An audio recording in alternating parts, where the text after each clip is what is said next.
ध्यान से ही जीव चारित्रिक उच्चता की प्राप्ति कर सकता है। मनुष्य का स्वभाव है, उसमें लोभ रहता है और फिर वो लोभ को प्रदर्शित भी नहीं करता, उसको एक पर्दे के पीछे रखता है। सज्जनता का जामा ओढ़कर अपने अंतर्गत मंतव्यों की पूर्ति के लिए मनुष्य तरह तरह की तरकीबें, तरह तरह के हथकंडे अपनाता है। लोग एक पर्दे के पीछे छिपा है और वास्तविकता यह है कि सारा जग इस लोभ ने ग्रस्त रखा है। गोस्वामी जी लिखते हैं, काम क्रोध मद लोभ सब नाथ नरक के पंथ। काम क्रोध मद तीनों को पीछे रखा। जब चौथा शब्द गिना तो लोभ सबसे ऊपर गिना। काम क्रोध मद, आखिर में गिना लोभ, सब नाथ नरक के पंथ। ये नरक के पंथ हैं, ये मनुष्य को नरक देते हैं। सब परिहरि रघुबीर हैं, भजहु भजहि जहि संत। इन सबका परिष्कार केवल और केवल राघवेंद्र के भजन से ही संभव है, उसके बिना नहीं हो सकता। और जब जब मनुष्य में लोभ जगे, वासना आए, कामना आए, जब जब वो इनको परिष्कृत करने में असफल सिद्ध हो, जब जब उसे लगे कि अब ये मेरे ऊपर हावी हो गए हैं, काम हावी हो गया है, क्रोध हावी हो गया है, मद लोभ हावी हो गए हैं, तो तुरंत सब कुछ छोड़कर एक आश्रय करे। गुरबाणी में भी बड़ा सुंदर कहा, आशा मनसा सगल त्यागे जगते रहे निराशा। काम क्रोध जह पर से नाहिण तह घट ब्रह्म निवास। नह निंदया नह उस्तत जाके लोभ मोह अभिमाना। हर सोचते रहे न्यारो नहीं मान अपमाना। ये मनुष्य को पहुंचना है यहां तक, ये उसके गंतव्य स्थल हैं। This is where we need to go and this is what we need to accomplish in our lives as spiritual seekers. यही अध्यात्म का एकमात्र लक्ष्य है, समता पैदा करना। भगवान श्री कृष्ण ने कंस का वध किया, वसुदेव देवकी जी को छुड़ाया और भगवान ने अपने पीतांबर, अपनी मयूर पांखुड़ी, अपनी वंशी, अपना किरीट नंद बाबा को देकर वापस भेज दिया और इधर वसुदेव देवकी जी के साथ रहने लगे। सारा ब्रजमंडल डूब उठा चीत्कारों में, जो नहीं रह पा रहा था कृष्ण के बिना।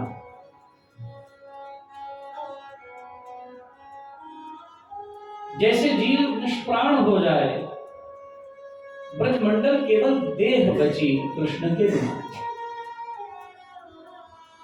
और महाराज भगवान श्री कृष्ण के विद्या की बारी आई। विष्णु सहस्त्रनाम में भगवान का एक नाम लिया जाता है जिसे कहा जाता है व्रात्य। क्या कहते हैं? व्रात्य। व्रात्य किसे कहते हैं? जिसका कोई संस्कार नहीं हुआ। और भगवान को संस्कार देगा भी कौन? हमें तो संस्कारों की जरूरत है।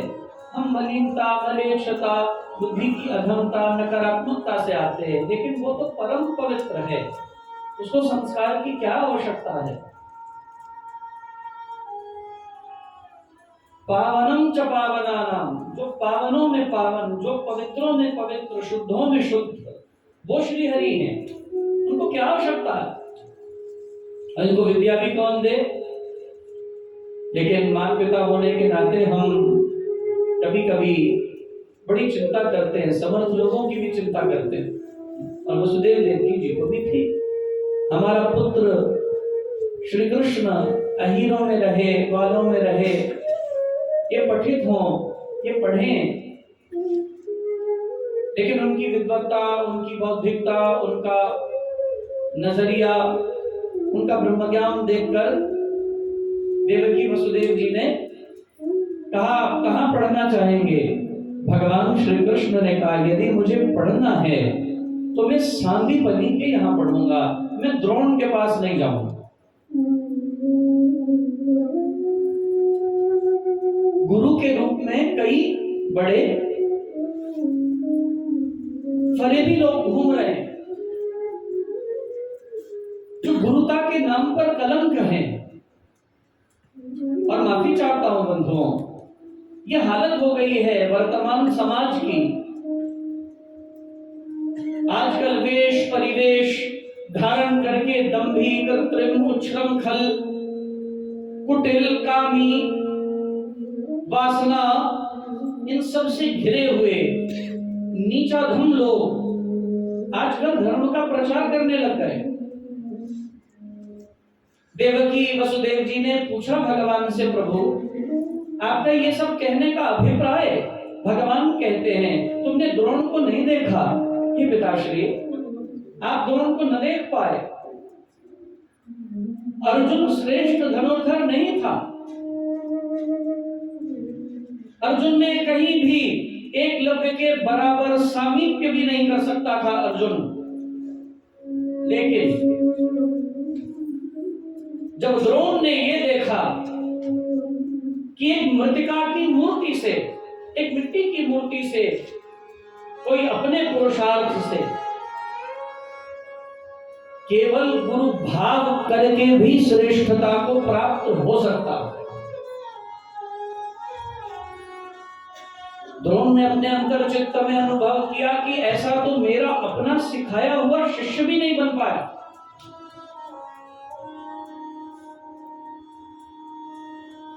और भैया उसे एकलव्य ने बड़ी विनम्रता से विद्या पाई है, सिर्फ मानकर, धारा नहीं, केवल मानकर विद्या पाई है।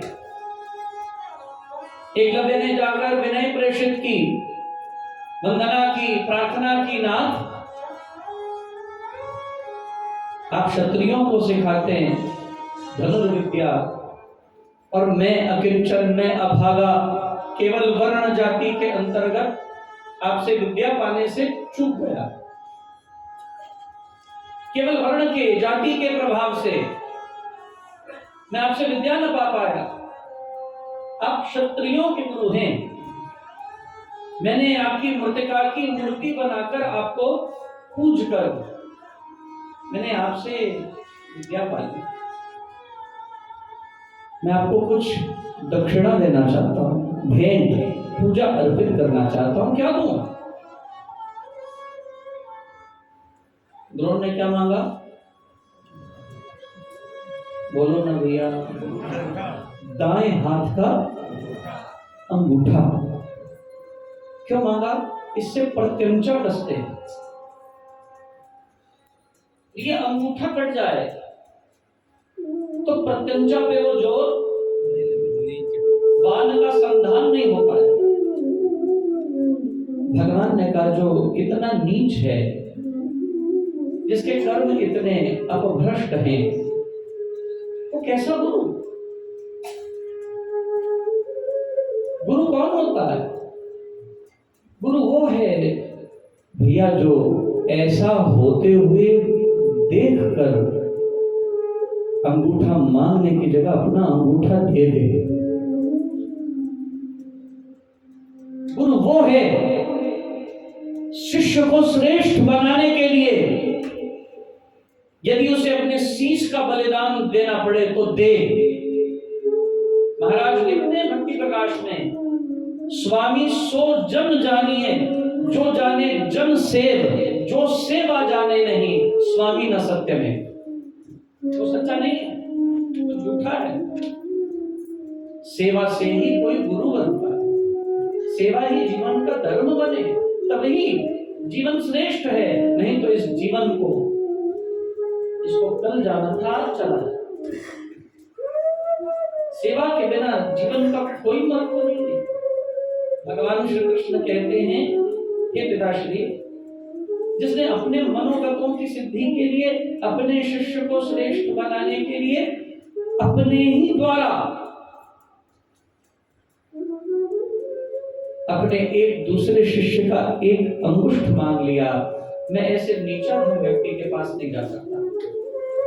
मैं जाऊंगा तो सांदीपनि के पास, मैं अवंतिकापुरी में, उज्जैनी में भगवान महाकालेश्वर की पवित्र पुनीत शिव नगरी में, मैं वहां जाकर विद्या प्राप्त करूंगा। मैं ऐसे व्यक्ति का शिष्य नहीं बन सकता। महाराज, गुरु भक्ति निष्ठा की पराकाष्ठा भगवान श्री कृष्ण में देखी गई। भगवान श्री कृष्ण अवंतिका में गए और महाराज वहां पर अवंतिका में जब पहुंचे तो क्या देखते हैं महाराज,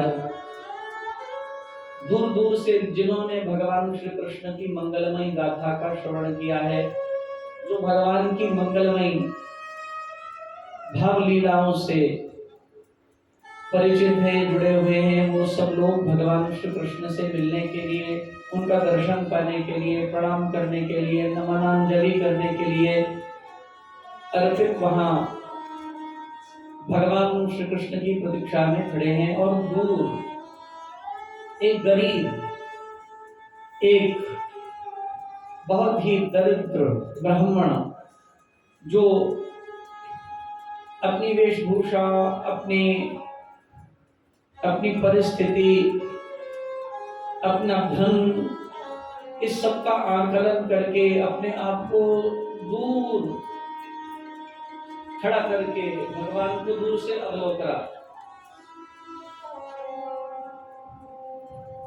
अवतारी पुरुष कभी तुम्हारे बोलने की प्रतीक्षा नहीं करेंगे, वो तुम्हारे मानस को तुम्हारे बोले बिना पहचान जाएंगे।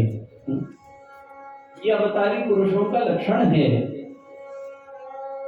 तुम जो सोच के आओ वो तुम्हारे सोचे हुए मनोरथ को किसी न किसी बात में पहले ही बोल दे। तुम्हें तुम्हारे उत्तर बगैर प्रश्न किए प्राप्त हो जाएं, यही अवतारी पुरुषों का लक्षण है। यही मनुष्यविदों का, ज्ञानियों का, यही सिद्ध साधकों का लक्षण है। महाराज, भगवान श्री कृष्ण ने नजर फिराई, चारों ओर देखा, चाटुकार भी देखे, चापलूस भी देखे, दंभी भी देखे, अभिमानी भी देखे, लेकिन दूर एक दरिद्र ब्राह्मण, दरिद्रता का जामा ओढ़े हुए, जो हिम्मत भी नहीं कर रहा पास आने की, भगवान ने उस सुदामा को देखा। संस्कृत में सुदाम शब्द का अर्थ बड़ा सुंदर है। दाम का अर्थ होता है रस्सी, इसलिए भगवान के उदर पर जब दाम बंधी, रस्सी बंधी, तो नाम पड़ा दामोदर। दाम का अर्थ होता है रस्सी, और दाम का ही अर्थ होता है गुण, क्वालिटी। दाम का ही अर्थ है रस्सी, दाम का ही अर्थ है गुण। महाराज, व्यक्ति या रस्सी से बंधता है या गुण से बंधता।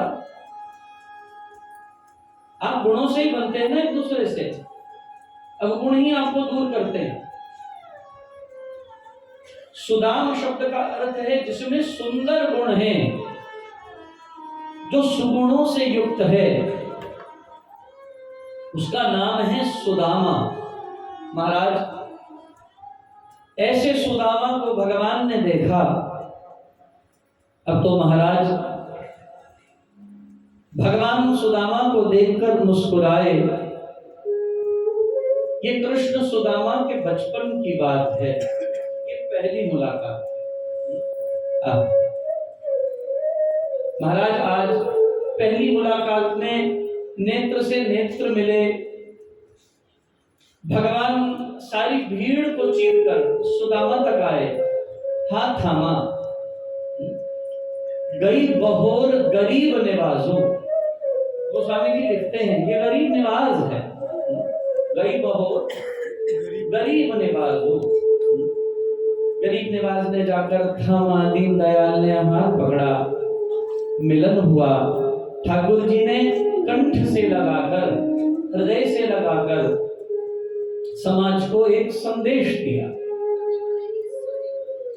जिनको तुम तिरस्कृत मानते हो, जिनको तुम तयज्ञ मानते हो, जिनको तुम गरीब समझकर, छोटा समझकर तुम दूर करते हो, मैं इन सब से परे, मैं उनका धन, ओहदा, सत्ता कुछ नहीं देखता, मैं उनके भीतर के प्रेम को देखता। इसलिए बड़ी सुंदर भावना दर्शाई। भाव का भूखा हूँ मैं, भाव की एक सार, भाव से भजता जो मुझको उसका बेड़ा पार है, उसका बेड़ा पार है। भाव बिन सूनी पुकारे मैं कभी सुनता नहीं, और भाव की एक टेर भी करती मुझे लाचार है। भाव जिन जिन के नहीं उनकी मुझे चिंता नहीं, और भाव वाले भक्त का रहता सदा मुझ पे भार है। भाव वाले भक्त का ही भार रखता है, और सम है वो। समत्वम योग उच्चते का सिद्धांत देने वाला स्वयं सम है। वो दूसरों को उपदेश नहीं देता। अगर उपदेश है आप ना करे सो नर घोर नरक में पड़े। वो स्वयं अपने उपदेश को अपने जीवन में चरितार्थ करता है। भगवान ने सुदामा का हाथ थामा और प्रभु ने आत्मरूपी उस अंतर चेतना को अवलोक कर सब गोविंद है, सब गोविंद है, गोविंद बिन नहीं कोई। सूत एक मन सात सहंस, जैसे पोत पोत प्रभ सोई। सब गोविंद है, सब गोविंद है, गोविंद बिन नहीं कोई। यो मां पश्यति सर्वत्र सर्वं च मयि पश्यति, तस्याहं न प्रणश्यामि स च मे न प्रणश्यति। महाराज भगवान ने पहचाना उस दिव्यता को, और महाराज सांदीपनी की शरण में एक साथ रहकर दोनों मित्रवत। मित्र किसे कहते हैं? बोलो ना भैया। सखा, दोस्त, फ्रेंड। पंचकुले वालों में से तो पता काटने। मित्र किसे कहते हैं? अब बोलेंगे दोस्त, जिससे खुलकर बातें कर सके। हाँ? जिससे खुलकर मन की बात कर सके। जिससे खुलकर मन की बात कर सके। नहीं नहीं, मन घड़त परिभाषा मत दीजिए। निरुक्तों में मिलितम त्रयम गुणः इति मित्रः, जिससे तीन गुण मिले। मिलितम त्रय गुणम, तीन गुण जिससे मिलते हैं। सबसे पहले बोलो ना भैया, खान पान। दोस्ती की शुरुआत कहां से होती है? यहाँ अपने चटोरे देखे? हे भगवान, यहाँ मंदिर आते हो, चटोरों का बाजार है। यहाँ घुसने से पहले कई वहां रुक के ही आते होंगे। वहीं सांठ गांठ हो जाती है, दोस्तियां शुरू हो जाती है। वहां दो चार बार मिले, एक दूसरे को देखा, हालचाल पूछा। मिलितम त्रयम गुणः, खान पान मिल गया। हंसने की बात। मिलितम त्रयम गुणः, तीन गुणों में क्या पहले क्या मिला? खान पान। दूसरा क्या मिला? वेश। तीसरा क्या मिला? भाषा। तीन चीजें मिल जाए। महाराज वहीं भंग हो जाता। मित्रता हुई, खान पान मिला, भाषा मिली, गुण मिले। अब तो महाराज सन्निकटता आई, मित्रता हो गई, सांदीपनी के आश्रम में दोनों एक साथ रहने लगे। और महाराज द्वारिकाधीश भगवान श्री कृष्ण जो परम बौद्धिक स्तर के स्वामी हैं, उन्होंने तो केवल 62 ही दिन में सांदीपनी के यहाँ विद्या को पूरा कर दिया, केवल 62 दिन में। और महाराज इस काल में सांदीपनी ने एक दिन, सुदामा कौन है? जीव, श्री कृष्ण है ब्रह्म, और गुरु जीव और ब्रह्म में जीव की परीक्षा करते हैं। सांदीपनी ने एक दिन 4 मुट्ठी चने एक पोटली में बांध कर दे दिए और कहा, जाओ दोनों समिधा एकत्र करके लाओ। जाकर जंगल में समिधाएं चुन चुन के लाओ, सूखी हुई, और उन समिधाओं को लाकर तुम सब यज्ञ में भागी बनना, लेकिन समिधा पूरी लाना, भले ही देर लग जाए, इसीलिए तुम्हें चने दे रहा हूं, साथ ले जाओ, समिधा पूरी करके लाना। दोनों निकल पड़े, और जो समिधा एकत्र करने के लिए जब जा रहे थे तो सांदीपनी जी ने जो चने थे वो सुदामा के हाथ में दे दिए। देखिए, जब चने जीव के हाथ में आ जाए तो जीव के मन में लोभ रहता, इसीलिए हमने लोभ से बात शुरू की। लोभ बड़ा खतरनाक है, नरक का पंथ है। और महाराज यदि भगवान को देते तो बराबर बांट लेते, और हो सकता है बांटते भी क्या, पूरा ही दे देते। लेकिन जब जीव के हाथ में दिया तो जिस प्रभु को कुछ नहीं चाहिए, जिसका हमने सब कुछ पाया, ये सृष्टि किसकी है? मेरी है, आपकी है, किसकी है? किसी की नहीं है। किसकी है? उसकी है। उसकी सृष्टि में उसका हम सब कुछ पा रहे हैं, हमारा इस सृष्टि में कुछ भी नहीं है। हमारा तो भैया ये इस सृष्टि में तन भी नहीं है। 5 तत्वों से बने हुए इस तन को भी आखिर में अग्नि को अग्नि के हवाले, जल को जल के हवाले, मिट्टी को राख बनाकर मिट्टी के हवाले, आकाश तत्व आकाश में समा जाएगा। अग्नि, जल, पृथ्वी, वायु, आकाश सब अपने अपने तत्वों में समाहित हो जाएंगे। हमारा तो सारी सृष्टि में कुछ भी नहीं है, ये तन भी नहीं है, और चेतना भी उसकी है। हमारे पास तो चेतना भी अपनी नहीं, शरीर उसका, चेतना उसकी, सब कुछ उसका। तो फिर हम कैसा अभिमान करते हैं? हमारा जीव को दे दिया तो बांटना, और जीव में आता है लोभ, जीव में आता है काम, जीव में आती है वासना। अब महाराज जाते जाते खूब वर्षा होने लगी।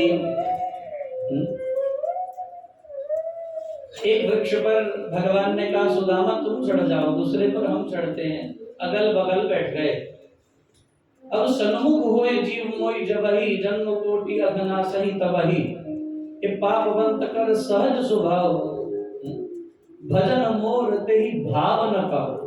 जो पे दुष्ट हृदय सोई होई, मोरे सन्मुख आव की सोई। आहा, एक बार सन्मुख आए तो सही। सन्मुखताई तो सबसे बड़ा गुण है, विमुखताई अवगुण है। और सुदामा दूसरे पेड़ पर चढ़कर सोचने लगा, मौका आया है, पेट में क्षुधा सता रही है, उधर सता रही है क्षुधा, भूख। अब तो यही करना चाहिए कि अब इससे हम मुख मोड़े थोड़ा, और पलटकर धीरे से सारे चने खा लें। तो भगवान नहीं जानते, बंधुओं, मैं हमेशा कहता हूं, यदि चींटी के पैर में आप नूपुर बांध दें, पायल बांध दें, पाजेब, तो उसके घुंघरू कितने छोटे होंगे, जो उस ध्वनि को भी सुन सकता है, वो विधाता है। एक चींटी के पैर में बंधी हुई नूपुर की ध्वनि को सुनना, ये भी उससे कुछ छिपा नहीं सकता। हट पटण बिज मंदिर पर नए का चोरी कर आवे, अगहों देखे पिछहों देखे, तुझते कहाँ छपावे। मेरे साहिबा कौन जाने गुण तेरे, कहे ना जाने अवगुण मेरे। उसे कहाँ छुप सकता है, अगहों देखे पिछहों देखे, तुझते कहाँ छपावे। उससे कुछ छिप नहीं सकता, उसको सब विदित है, वो सब जानता है, वो सारे मर्म को समझता है। भगवान समझ गए, पाप आ गया, लोभ आ गया। भगवान ने बहाने से पूछा, सुदामा, अरे ओ सुदामा, क्या कर रहे हो, चने खाता हो? बोला कुछ नहीं।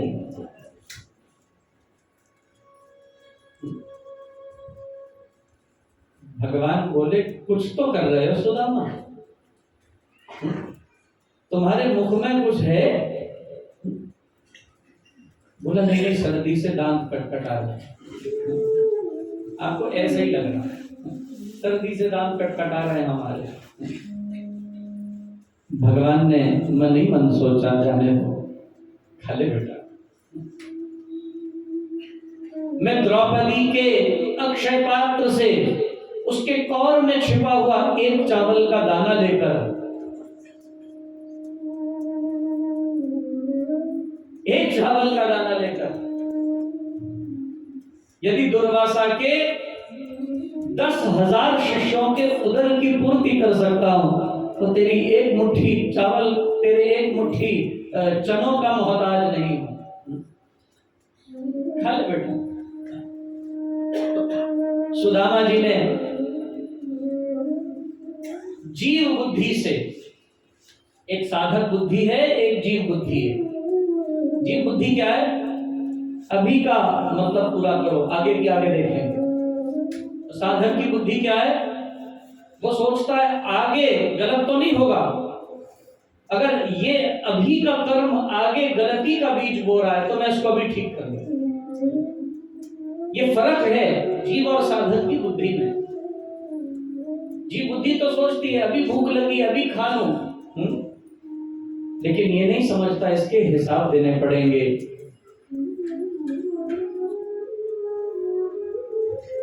जो बचपन का कर्म है सुदामा के लिए अभिशाप बन गया। हक पराया मार के यही मिलेगी सीख।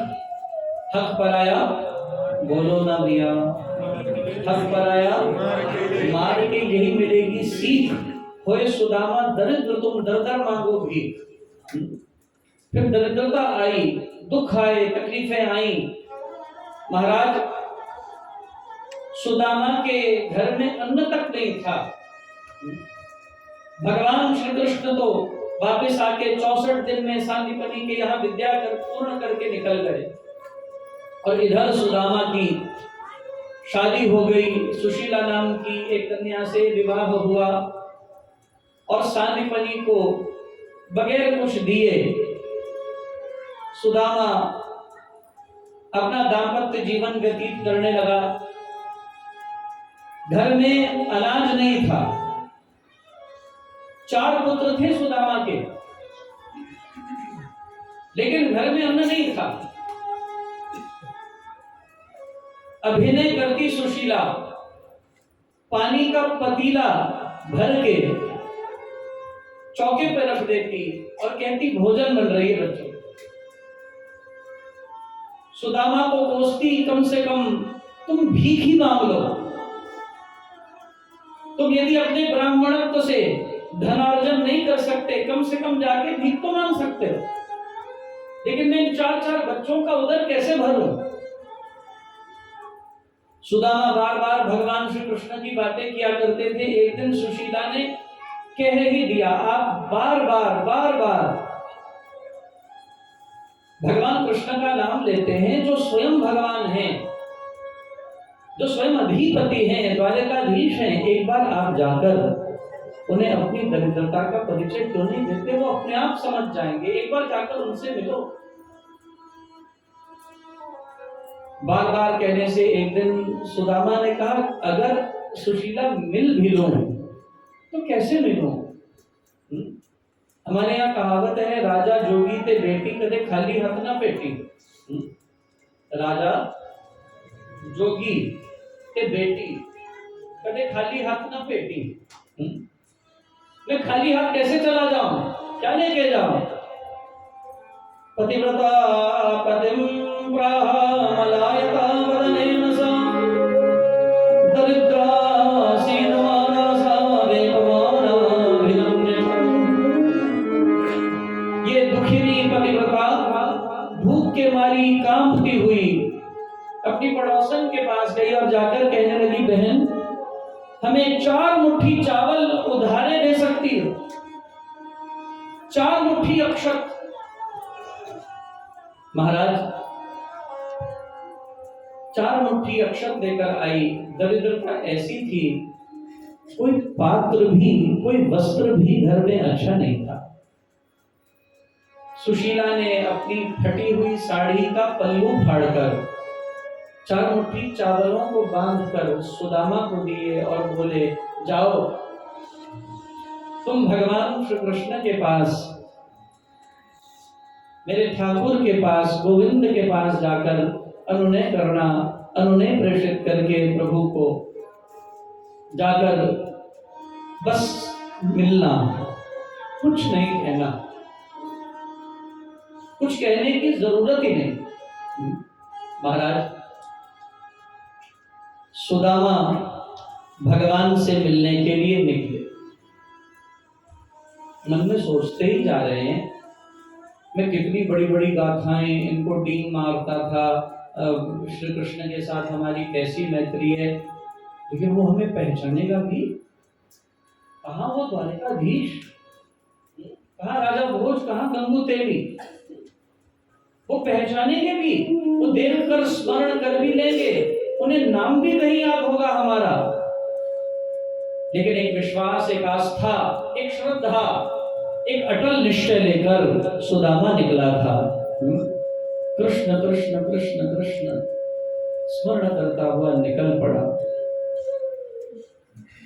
तन की जाने मन की जाने, जाने मन की थोड़ी, तन की जाने मन की जाने, जाने उस साधु से नहीं छुपा उसके हाथ में डोरी, उस साधु से नहीं छुपा उसके हाथ में डोरी। चलो सखी उस देश को जहाँ कृष्ण का राज, जल भरे दर्शन करे देव पंथ लोका,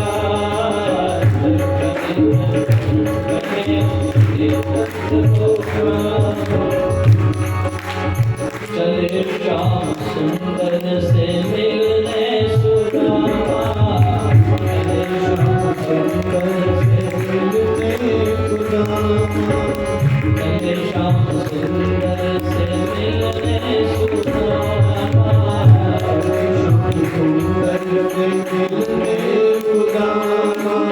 गाते हुए मुख से श्री कृष्ण श्याम, मुख से श्री कृष्ण श्याम, चले श्याम सुंदर से मिलने सुदामा,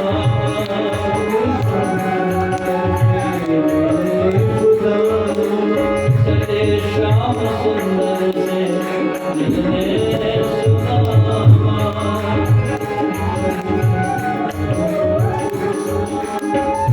बड़ा लंबा रास्ता द्वारका तक का, पोरबंदर से, गुजरात से द्वारका पैदल चल पड़े सुदामा। कैसे यात्रा पूरी होगी, पहुंचूंगा नहीं पहुंचूंगा, पहचानेगा नहीं पहचानेगा, इस यात्रा का परिणाम क्या होगा? लेकिन एक विश्वास लेकर निकल पड़े। और याद रखिए, जब आप मन से नाम स्मरण करते हैं मन से करते हैं। राम नाम मन मुख में बोले, राम नाम भीतर पट खोले, राम नाम से कमल विकास होवे सब साधन सुखदा। जब ये मन से हो,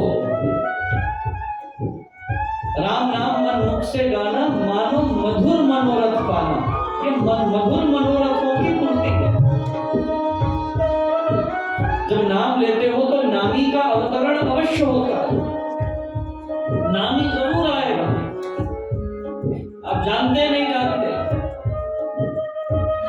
आपको केवल उसकी गुणात्मकता का अवबोध हो। नाम से नामी आता है। नाम जपते हुए जा रहे हैं, सुदामा कृष्ण कृष्ण कृष्ण कृष्ण, आस है मन में, एक मनोरथ की सिद्धि के लिए जा रहे हैं। महाराज रास्ते में थके, और जिसका नाम भज रहे हो वो तो जानता है ना हमारा नाम पुकार रहे हैं। अजामिल बोलता है तो सुनता है ना, उसको तो खबर है, आपको ही विश्वास नहीं है। स्वामी जी महाराज लिखते हैं भक्ति प्रकाश में,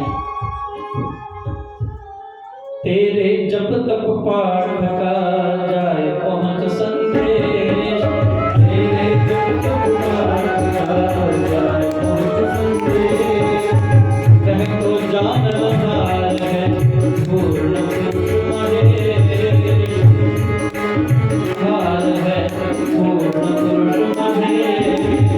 तो सब जानता, तो विश्वास से भजो जपो। विश्वास का अभाव ही तो हमें उस तक पहुंचने नहीं देता। किसी गांव में अकाल पड़ा, लोगों ने कहा महाराज हम जाकर पहाड़ी के ऊपर शिव मंदिर पर सब मिलकर यज्ञ करेंगे और फिर वर्षा होगी। सब जा रहे थे यज्ञ करने के लिए शिव मंदिर जो पहाड़ी पर था उस पर, लेकिन उनमें एक बच्चा छाता लेके जा रहा था। सबने उसको देखा, बोले अभी तो वर्षा ही नहीं है, तो छाता लिए जा रहा।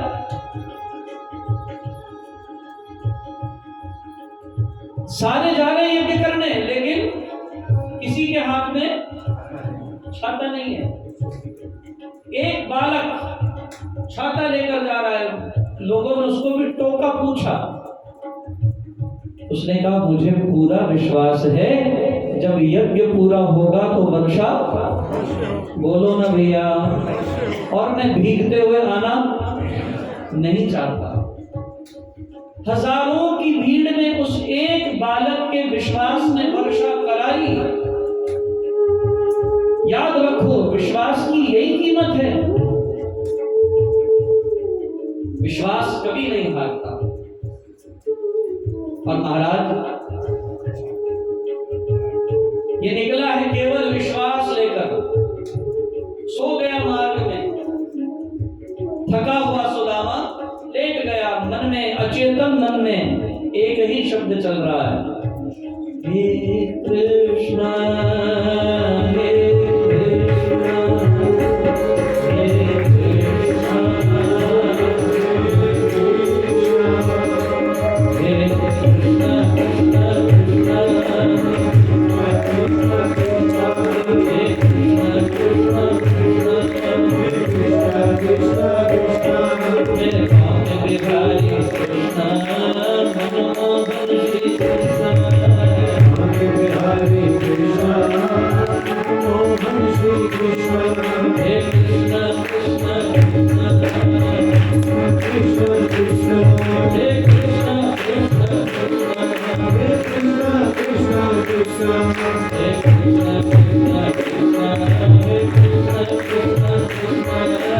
हे कृष्णा हे कृष्णा कृष्णा नींद आ गई।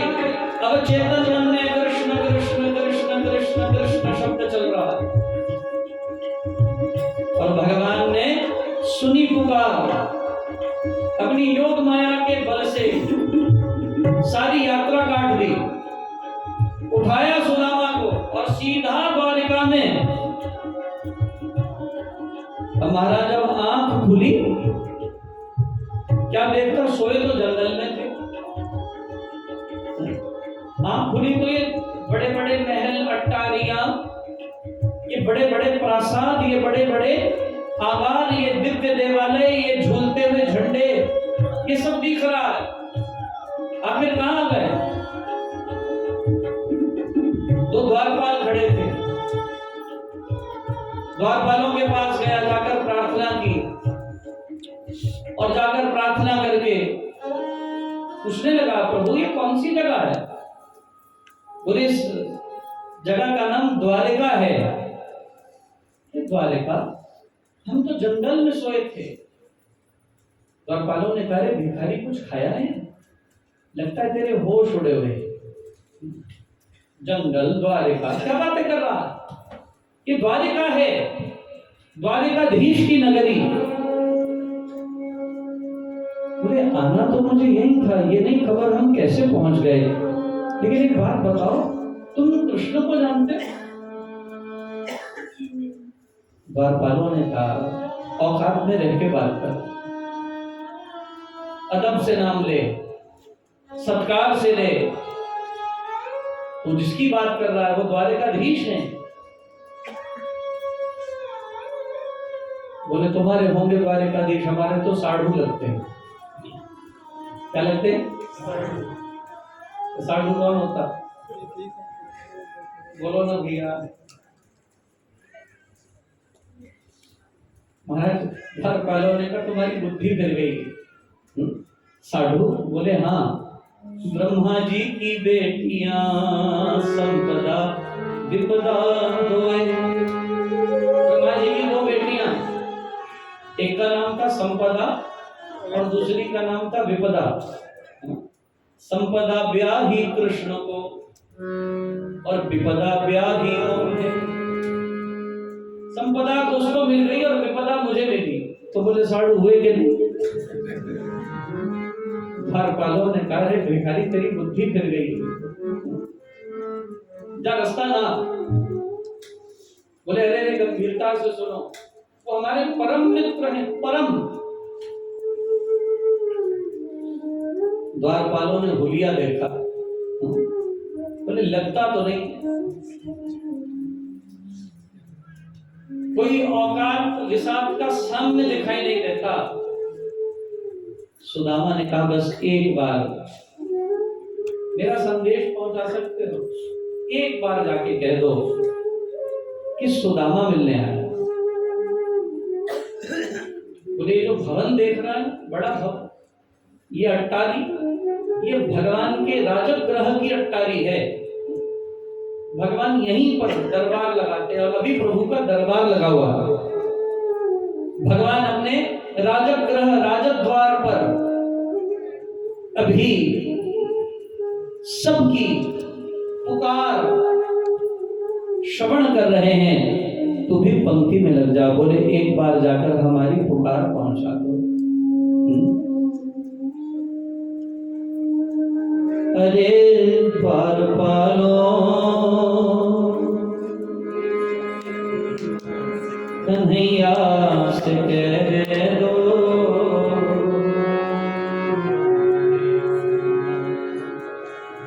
अरे द्वारपालों, कन्हैया से कह दो, दर पे सुदामा गरीब आ गया।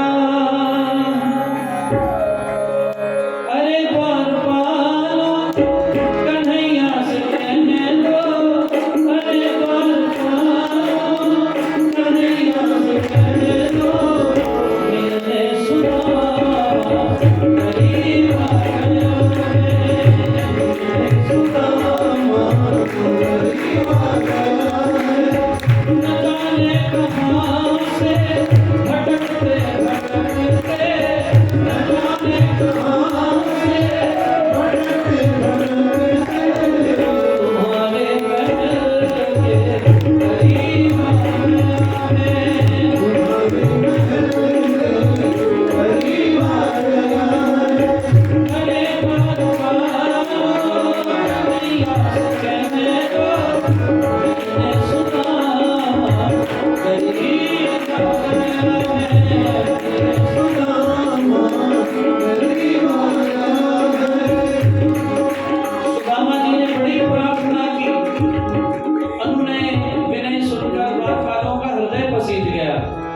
इतने गिड़गिड़ाते हुए देखकर सुदामा जी को मन में आया एक बार जाके कह ही देते हैं।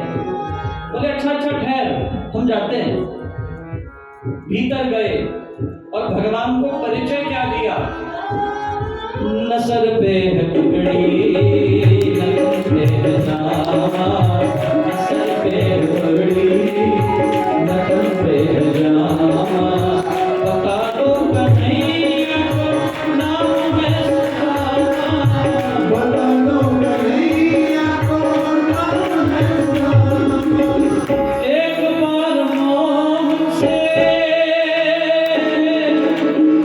एक बार मोह से कह दो जाके, एक बार मोह से कह दो जाके, मैंने सखा बदनसीब आया, मैंने सखा बदनसीब आया। अरे बार कन्हैया से कहने को, अरे बार कन्हैया कहने दो, मैंने सुदामा गरीब आया। सुदामा गरीब आया है। एक बार जाके कह दो द्वारपाल। द्वारपाल गए, बोले महाराज एक द्वार पर भिखारी खड़ा है, शीस पगान झगातन पे प्रभु जाने को आए, बसे के ग्राम प्रभु जाने को आए, बसे के ग्राम। धोती फटी सी लटी दुपट्टी, अल्लाह को काम तो नहीं सामा। द्वार खड़ो में दुर्बले, रहियो किसो वसुधाम रामा। पूछत दीन दयाल को नाम, बतावत आपनो नाम सुदामा। आपनो नाम सुदामा, आपनो नाम सुदामा। शीश ढलान पगान तनवे, वो आए जाने को आए, बसे कई ग्राम। एक गरीब ब्राह्मण आया महाराज, न सिर पे पगड़ी न तन पे ढंग के वस्त्र। ऐसा लग रहा है जैसे कहीं बसने की तलाश में कोई नया गांव ढूंढ रहा है। धोती फटी सी लटी दुपट्टी, अरुपाय उपाहन को नहीं सामा। वस्त्र फटे हुए और पैरों में कोई पादुका भी नहीं है। इतनी गरीबी दिखाई देती है। द्वार खड़ो द्विज दुर्बल, एक बड़ा ही दुर्बल है। उसकी दुर्बलता बताती है ऐसे जैसे रहियो चकिसो वसुधा अभिरामा, जैसे धरती का चक्कर काट के आया है महाराज, इस पूरी वसुधा का चक्कर काट के, और आपका बार बार नाम पूछ रहा है। पूछत दीन दयाल को नाम। भगवान ने कहा उसका क्या नाम है? बोले उसने अपना नाम बताया है सुदामा। सुदामा, जैसे ही सुना नाम सुदामा, सुदामा सुदामा कहते हुए भगवान कृष्ण खड़े हो गए, एकदम खड़े हुए, और खड़े होकर आसन से उठे और दौड़े। सुनते ही दौड़े चलते आए मोहन, सुनते ही दौड़े चलते आए मोहन। लगाया से सुदामा को मोहन, लगाया से सुदामा को मोहन। हुआ रुक्मणी को मोहन ही अचंभा, हुआ रुक्मणी को मोहन ही अचंभा। मेहमान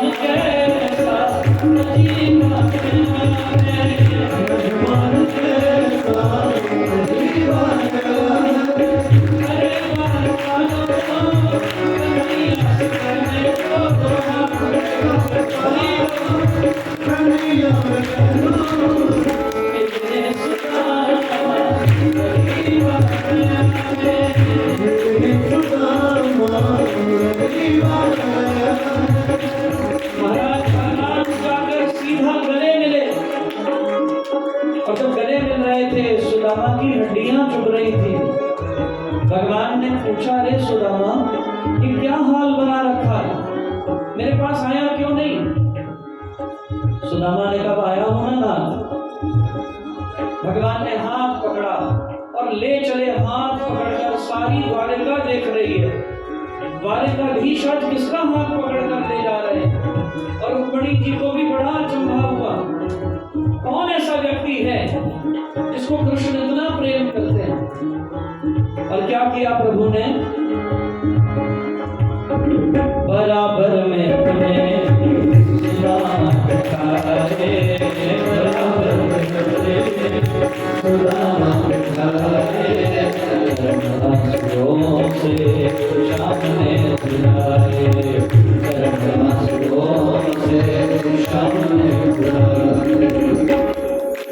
न घबराओ प्यारे, जरा तुम सुदामा, घबराओ प्यारे, जरा तुम सुदामा, सुख का समय करीब आया है, सुख का समय करीब आया है।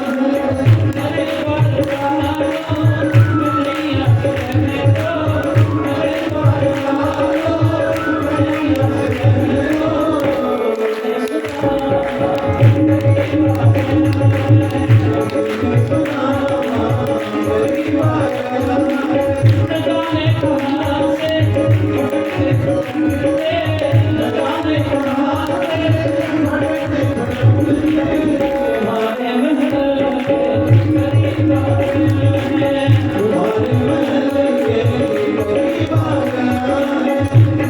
भगवान ने आसन पर बिठाकर सुदामा जी को, भगवान निहार रहे नीचे बैठ के, क्या हाल बना रखा है सुदामा। आंखों में अश्रु हैं और रुक्मिणी जी ये देख रही हैं भगवान इतने भाव विभोर और भावाकुल हैं। रुक्मिणी जी उसी वक्त थाली और परात लेकर आई। ऐसे बिहाल बिवाए संपत कंटक साल के जोए, कंटक साल के जोए।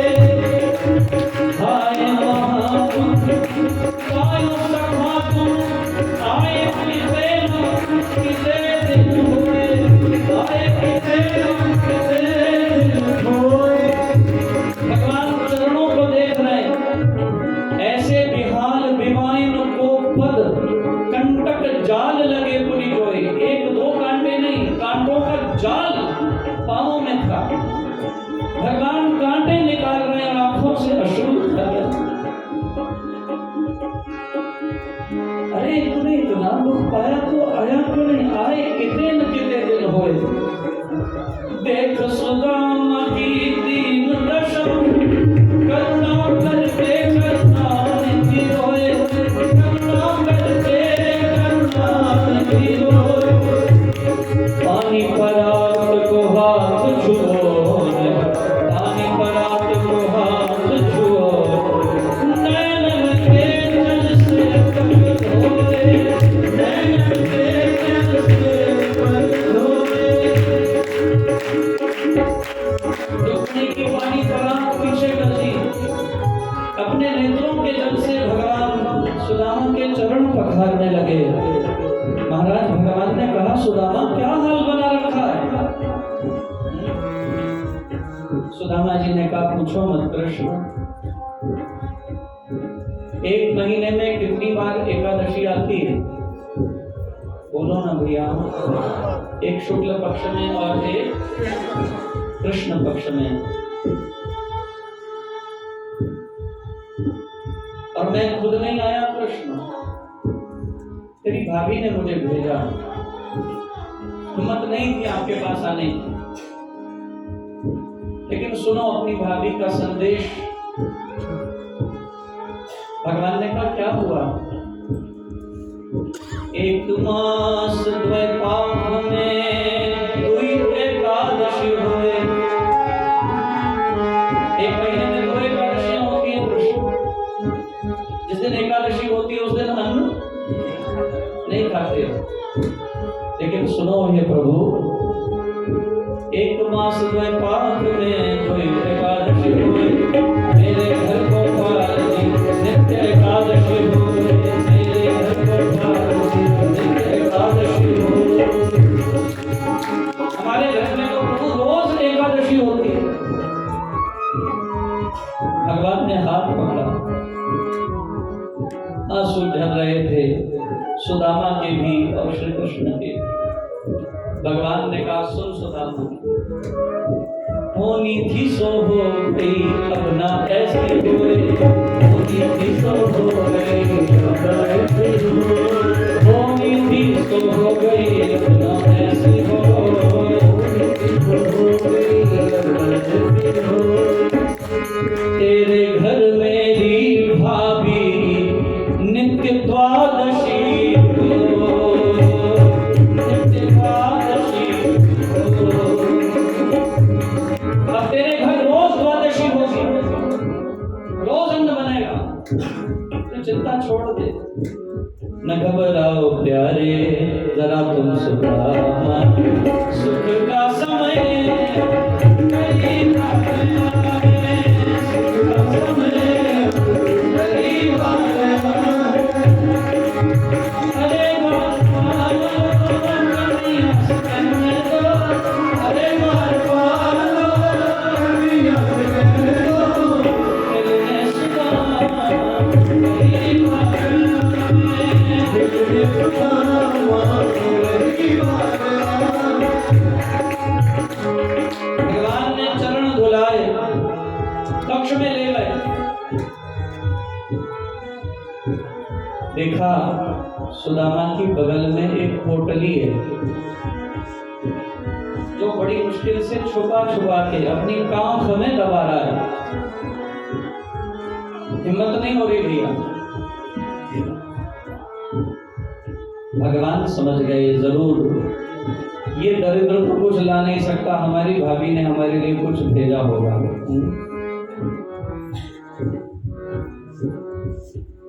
मेरी भाभी ने जो भेजे ने चौल सुदामा, मेरी भाभी ने जो भेजे ने चौल सुदामा, मेरी भाभी ने जो भेजे ने चौल सुदामा, मेरी भाभी ने जो भेजे ने चौल सुदामा।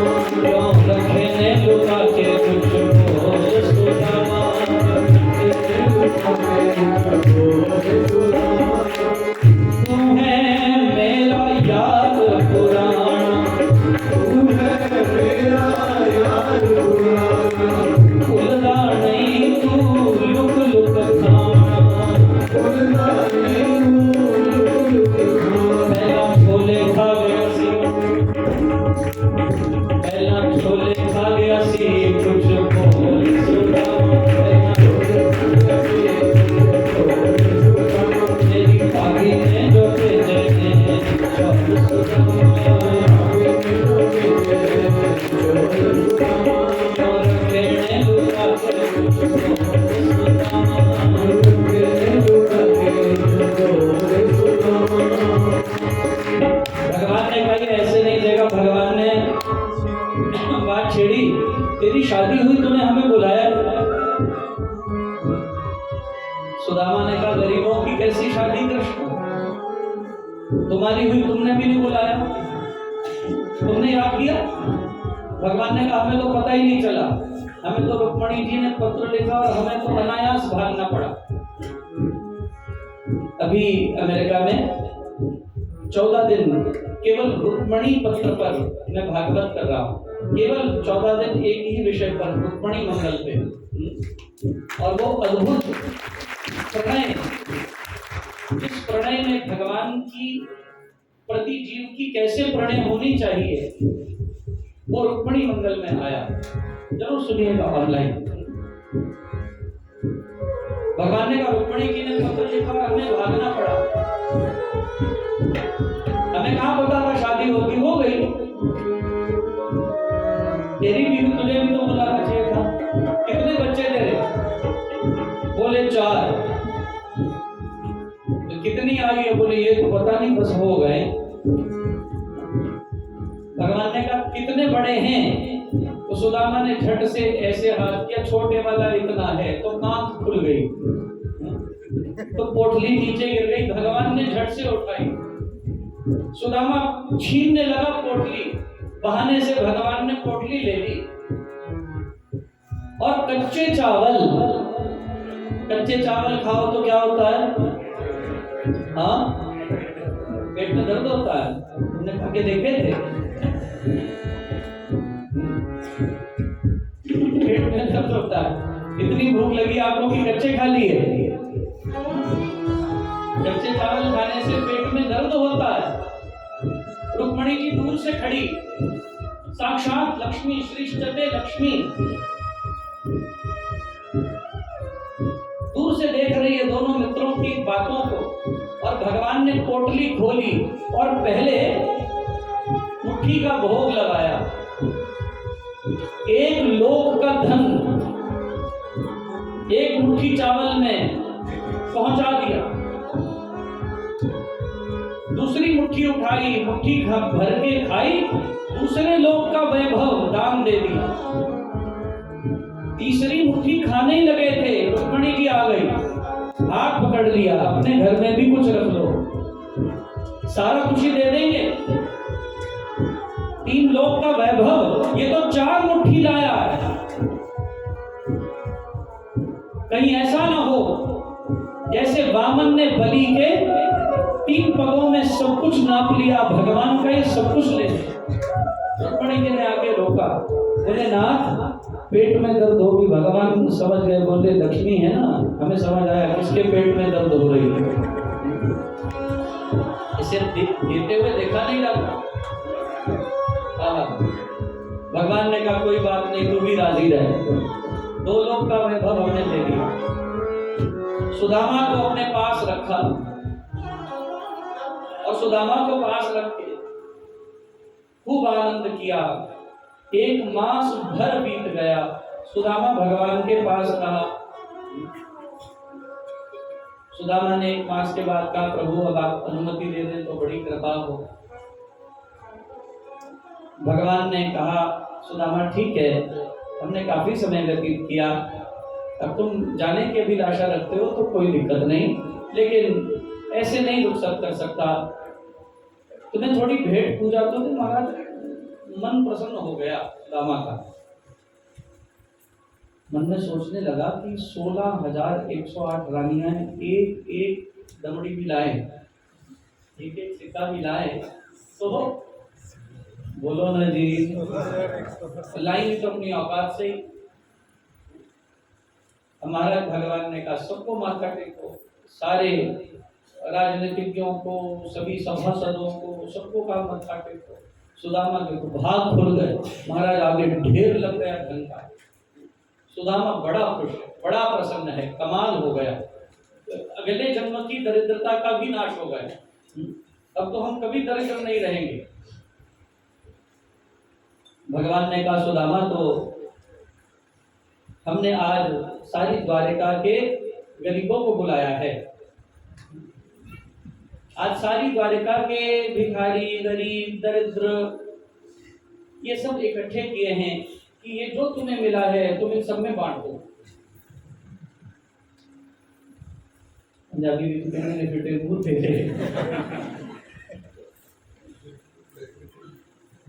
पंजाब हरियाणे की कथा है तो फिर पंजाबी बोलना पैदा थोड़ा सा। मत्थे में हाथ मारिए, बड़ी मुश्किल से तो इकट्ठा हुआ था। भगवान कह रहे हैं बोलो ना जी, सारी द्वारिका के दरिद्र इनमें बांट दो।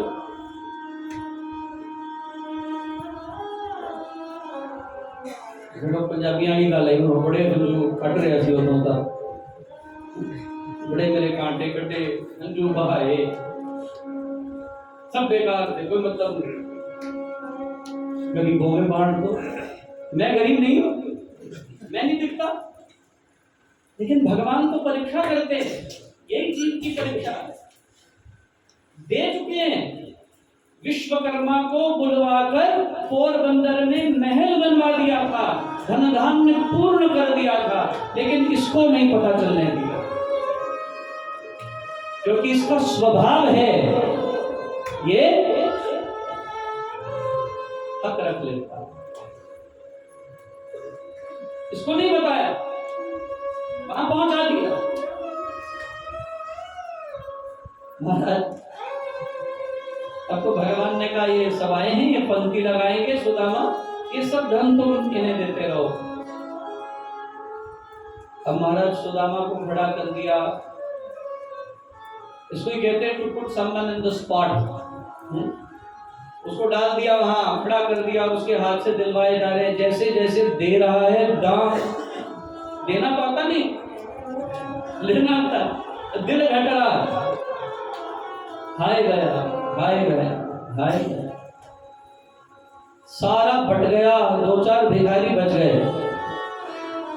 भगवान ने कहा कुछ और दे दो। सुदामा ने कहा यही था बस। भगवान ने अपनी जेब से दिया, अपने कंगन उतार दिए। उसका भी इसको मलाल होने लगा, हाय इतने महंगे कंगन हमें न दिए, भिखारी को दे दिए, मित्र तो हमें।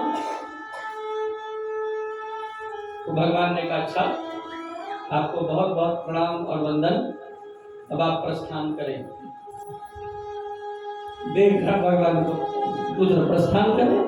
भगवान ने कहा जाइए, खुशी खुशी जाइए, प्रसन्न होकर जाइए, आपकी यात्रा मंगलमयी हो।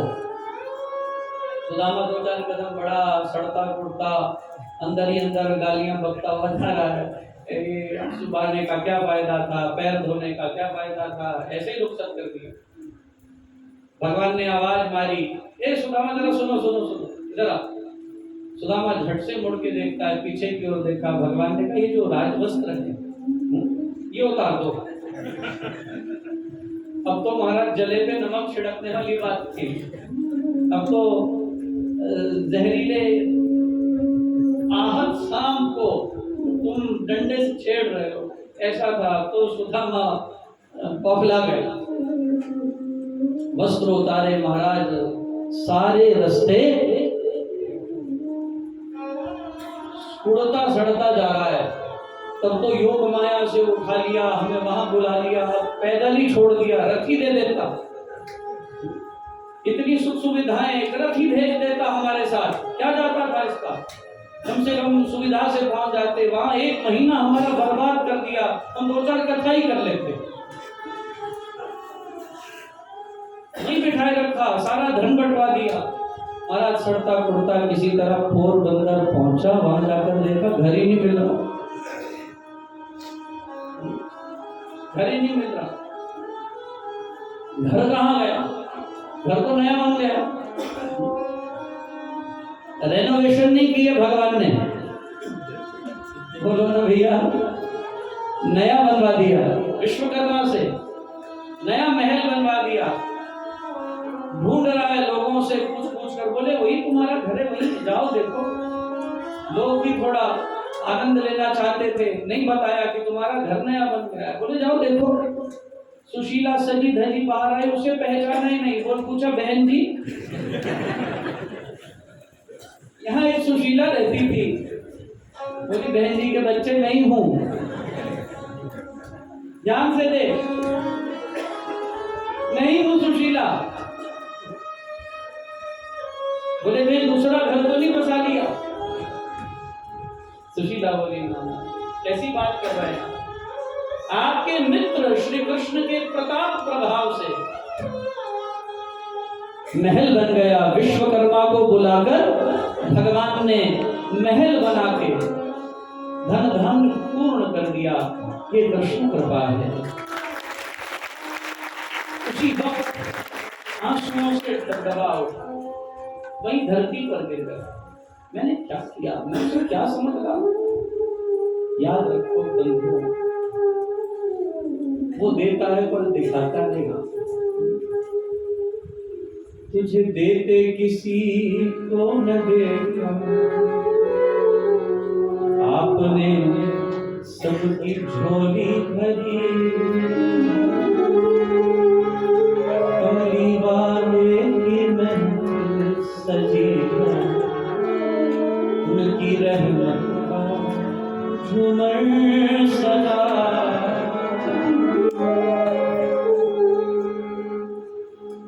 उसको देते हुए नहीं देखा, लेकिन सबकी झोलियां भरने वाला वो एक व्यक्ति था। वो कब देगा, कैसे देगा, क्यों देगा, परीक्षा करके ही देगा, ऐसे नहीं देगा। वो जीव के स्वभाव का आकलन करता है। जिसमें लोभ बैठा है, मोह बैठा है, क्या वो लेने योग्य है भी कि नहीं? और तुम्हारे परिवार में यदि एक भी ऐसा है जो कृष्ण आश्रित है, तो याद रखना उनके कारण तुम्हें भी मिल जाएगा। मेरी बात को याद रखना। ये कृष्ण आश्रित है, उसके युगल चरणों के आश्रित हो जाना, सौंप देना, अपने जीवन की डोर उसको सौंप दी। सुदामा को बड़ा दुख हुआ, अंतर ही अंतर मन में बड़ी क्षमा मांगने लगा, हे नाथ मुझे क्षमा कर दीजिए। आप मेरे से गरीबों को दिलवा रहे थे, इसका मतलब क्या था? बोलो ना भैया, दिलाने का मतलब क्या है? अभिवृद्धि करना। खून देते हो तो क्या होता है? बोलो ना भैया, खून का दान देते हो तो क्या होता है? खून बढ़ता है, शुद्ध होता है। देना देना ही सबसे अधिक महत्वपूर्ण है। मैं हमेशा कहता हूं, जो तुम बांटते हो वो प्रसाद बनता है, और जो बटोरते हो वो विषाद बनता है। बांटो मत, बटोरो मत, बांटो, ताकि विषाद नहीं प्रसाद बन जाए। महाराज, मुझे बहुत प्रसन्नता होती है जब मनुष्य के लिए कुछ करता है, पशुओं के लिए, प्रकृति के लिए कुछ करता है। और इस देश में नर, पशु, प्रकृति सबके लिए करने की आवश्यकता है। नर के लिए करिए, पशु के लिए करिए, प्रकृति के लिए करिए। ये प्रकृति कितनी दूषित हो रही है, कैसे कैसे मनुष्य इसमें निर्वाह कर पा रहा है। इस प्रकृति के लिए कुछ करिए, दीजिए इस प्रकृति को। हम इससे इतना कुछ पाते हैं, जल वायु सब इसी से पा रहे हैं, इसको कुछ दीजिए महाराज, शुद्धता आने दीजिए। महाराज सुखदेव जी महाराज परीक्षित को श्रीमद् भागवत की कथा श्रवण कराते हुए उस अंतिम चरण में आए, जब भगवान श्री कृष्ण के इस धराधाम से अवसान की गाथा सुखदेव जी के मुखारविंद से निसृत हुई। परीक्षित को सुखदेव जी महाराज श्रवण कराने लगे, विद्वंशी लक्ष्मी को पाकर उसका दुरुपयोग करने लगे। धन आना बहुत अच्छी बात है, धन आने से आपकी विनय, धन आने से आपके अंतर का मनोभाव कभी परिवर्तित नहीं होना चाहिए। धन बहुत आनी जानी वस्तु है, लक्ष्मी कभी किसी का साथ नहीं देती। कि जितनी आवश्यक है जीवन में प्राप्त करनी, उतना इसका एक महत्व समझना ही चंचला है। जब आप अष्टलक्ष्मी पूजन करते हैं दीपावली पर, तो आपसे एक नाम बुलवाया जाता है, ओम चपलायै नमः, आद्य लक्ष्मी नमः, भोग लक्ष्मी नमः, चपलायै नमः। ये चपल है, चंचल है, वृत्ति से स्थिर नहीं है, अस्थिर है। और विद्वानों ने तो इसको हाथ की मैल कह दिया। महाराज, ये धन यदि मनुष्य को उसकी मनुष्यता से पतित कर दे, तो फिर इस धन का कोई महत्व नहीं है। धन रहे न रहे, आप में मनुष्यता रहनी चाहिए, इंसानियत रहनी चाहिए। और महाराज यदुवंशी धन को पाकर व्यसनी हो गए, दुरुपयोग करने लगे, दुर्व्यसनों के शिकार हो गए, जुआ खेलने लगे, मदिरा सेवन करने लगे, संत महात्माओं का अनादर करने लगे। भगवान श्री कृष्ण बलराम ने बड़ा समझाया यादव कुल के इन सभी यादव कुमारों को, परंतु नाकामयाब रहे और अंत में बलराम जी ये कहकर इनका पतन अवश्यम भावी है, बलदाऊ को छोड़कर निकल गए तीर्थ यात्रा करने के लिए कि मैं इनका विनाश देख नहीं पाऊंगा। लेकिन श्री कृष्ण ने कहा मैं इनको छोड़कर नहीं जा सकता, क्योंकि मेरा अवतार तो तब ही होता है जब धर्म पर अधर्म की, जब पुण्य पर पाप की, अच्छाई पर बुराई की विजय होती हुई दिखाई देती है, होती नहीं। जब पाप छाने लग जाए, गीता में भगवान श्री कृष्ण स्पष्ट कहते हैं यदा यदा हि धर्मस्य ग्लानिर्भवति भारत अभ्युत्थानम् अधर्मस्य तदात्मानं सृजाम्यहं परित्राणाय साधूनां विनाशाय च दुष्कृतां धर्म संस्था अपनार्थाय संभवामि युगे युगे। हे भरतवंशी अर्जुन, जब धर्म की हानि और अधर्म की वृद्धि होती है तब मैं अपने साकार रूपों से लोगों के सम्मुख प्रकट होता हूँ, भक्तों की रक्षा करने के लिए, पाप कर्म करने वालों का विनाश करने के लिए, धर्म को फलिभांति संस्थापित करने के लिए युग युगांतरों में मैं अपने रूपों का परिवर्तन करके मैं सज्जन परित्राण करने के लिए, संरक्षण करने के लिए इस धराधाम पर अवतरित होता हूँ। भगवान ने कहा कोई बात नहीं दाऊ जी, आप जाइए, लेकिन हम नहीं जा सकते, हमें ये विनाश देखना ही होगा। और महाराज, विनाशकाल विपरीत बुद्धि, यादव कुमारों को कुछ समझ में नहीं आया। बड़े बुजुर्गों की बात पर ध्यान दिया करें, उसमें कुछ अनुभव है, उसमें जीवन का कोई तथ्य समाहित है। जिसने आपसे ज्यादा उम्र भोगी है, जिसने आपसे ज्यादा संसार को देख लिया है, उसकी बातों के ऊपर महत्व देना ये बहुत आवश्यक है। और अनुकरण करता ये नई पीढ़ी इस महत्व को समझकर अनुकरण करे। माता पिता का सत्कार, बड़ों की बात का आदर ये जीवन में अतैव आवश्यक है। जो जो बड़ों का आदर करते हैं, सत्कार करते हैं, जो बड़ों की सीख पे चलते हैं, वो कम दुखी होंगे, कम परेशान होंगे। हो सकता है वो इस आधुनिकता में उन्हें उतना आधुनिक न माने, लेकिन संसार के कटु अनुभवों को समझने के लिए किसी बड़े की समझ की आवश्यकता है, उसके पथ प्रदर्शन की आवश्यकता है।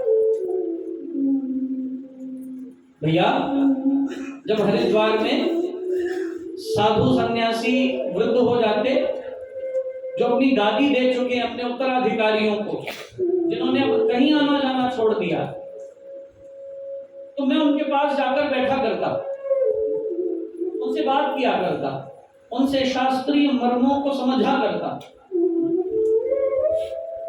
And I have gotten more than 400 plus audio cassettes of that time, priceless sermons given by those elderly saints, those who were on the verge of their life. उस जिंदगी के अंतिम मुकाम पर उन्होंने जो मुझे ज्ञान की बातें कही, जो वृद्धों के पास बैठकर अनुभव आए, वो बड़े बेशकीमती हैं। आप उन बेशकीमती अनुभवों को अपने जीवन में चरितार्थ कीजिए। जो बुजुर्ग होते हैं, कभी उनके पास जाके बैठ के शरणागत होके प्रणाम करके आदर सत्कार से उनसे उनका अनुभव पूछना। आप जिंदगी का अनुभव क्या मानते हैं, आप क्या चाहेंगे, हम किस चीज से बचें, किस चीज को अपनाएं। वो जो अनमोल शिक्षा आपकी झोली में डलेगी, वो जीवन का कल्याण कर देगी। मेरी बात हमेशा याद रखना, मैं इन चीजों को बहुत महत्व देता हूँ। बुजुर्गों से बात करो, बैठो उनके पास, उनसे सीखो, उनके अनुभव हैं, उन अनुभवों का लाभ लो। लेकिन जब कोई सुने ही नहीं, जब कोई माने ही नहीं और नकार दे, तिरस्कृत कर दे, यादवों ने यही किया। तिरस्कृत किया कृष्णवाणी को, बलराम वाणी को। और महाराज, एक दिन तो एक संत का आगमन हुआ, संत भिक्षाटन के लिए आए और यादवों के यहाँ किसी मस्खरे ने भेज दिया, बोले महाराज कहीं आपको सही भिक्षा मिलेगी तो ऐसे वैष्णवी यादव हैं उनके पास जाइए। और संत भी यादवों के यहाँ चले गए और वहां जाकर जब भिक्षा मांगने के लिए पहुंचे, भगवती भिक्षाम देही का नाद किया तो शराब के नशे में धुत थे यादव कुमार। अंदर बैठे योजना बनाने लगे, आज सुबह से कोई मिला नहीं, आज किसी की खिल्ली नहीं उड़ाई, मजाक नहीं किया, आज किसी का अपमान नहीं हुआ। भगवान ने इसे सीधा हमारे द्वार पर हमारे लिए भेजा, चलो आज इसी के साथ कौतुक रचते। साम नाम का एक युवक था, उसका झूठा गर्भ बनाया और झूठा गर्भ बनाकर उसको ले गए शराब के नशे में झूलते डोलते। ये यादव जाकर संत को कहने लगे हम आपको भिक्षा बाद में देंगे, पहले हमारे प्रश्नों का उत्तर दीजिए महाराज। संत भाव भंगिमाओं से, हाव भाव चिन्ह चक्र रेखा से समझ गए थे, उनको सब समझ में आ गया था कुछ गड़बड़ है। संत वहां से निकलने लगे तो एक युवक ने उनका हाथ पकड़कर उन्हें रोका, बोले महाराज हमारे पर कृपा किए बिना चले जाएंगे, आज तो आपको हमारे पे कृपा करनी ही होगी, बताइए महाराज आपको भिक्षा भी देंगे, आज आपको मदिरा पिलाएंगे भिक्षा में। संत कहने लगे ये कैसे अपभ्रष्ट हैं, ये क्या बोल रहे हैं, इनको समझ नहीं आ रहा इस घटनाक्रम का नतीजा क्या होगा। बोले महाराज आपको भिक्षा में रोटी रोज मिलती है रोज, आज हम आपको आला मदिरा पिलाएंगे, हमें ये बताइए इसके पुत्र होगा या पुत्री। देखिए महाराज इसको गर्भ हो गया है, ये देखिए महाराज सांब को। संत कहने लगे अरे धूर्तो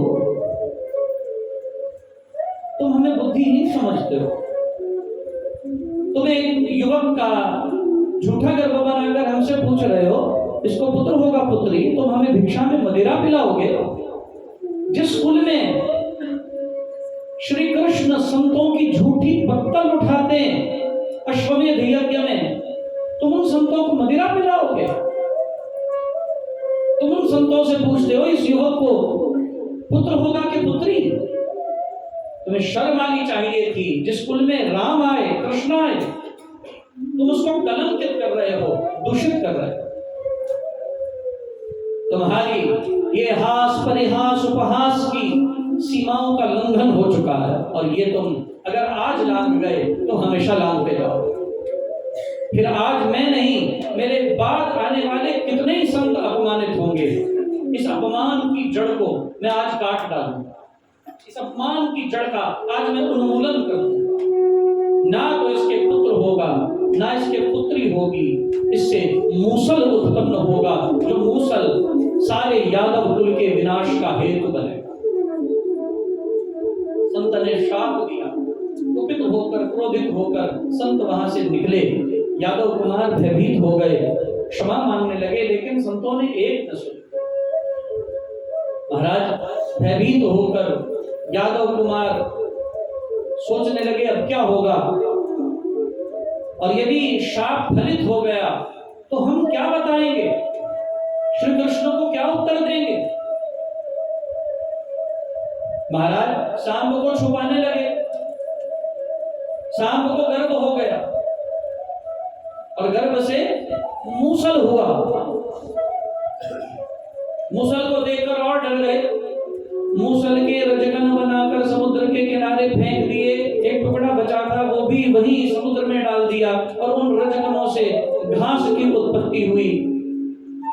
वो घास सरकंडे, बड़े बड़े सरकंडे उत्पन्न हुए और महाराज यादव कुल का विनाश उन्हीं सरकंडों से युद्ध करते करते हुआ। और महाराज एक टुकड़ा बच गया था जो समुद्र में फेंक दिया गया था। वो एक मछली ने निगला, मछुआरे ने मछली पकड़ी, बाजार में बेची, एक बहेलिये ने खरीदी। कर्म की गति कैसी न्यारी है, ये वही आनी थी। And let me be very honest, there is nothing known as a coincidence in this life. Everything happens for a reason. If you think there are coincidences that happen, that you are at fault. You have a faultful thinking. There is no coincidence. यहाँ कोई coincidence नहीं होता. अनहोनी होवे नहीं, होनी हो सो होए. यहाँ कुछ अनहोना नहीं है. The whole universe is based on cause and effect. The philosophy of karma is based on cause and effect. There is nothing beyond this. Don't fall astray to coincidences. Either it is sheer grace or it is karma that is going to fructify at the end. इसलिए ध्यान देना. यहां पर कोई संयोग नहीं बन रहे हैं. लोग कहते हैं कि संयोग बन गया. कोई संयोग नहीं बन रहा. ये सब कुछ कर्म चक्र के अधीन है. तुम उस कर्म को समझ पाओ न समझ पाओ, सब कुछ कर्म के उस कर्म चक्र के अधीन चल रहा है. महाराज जीवन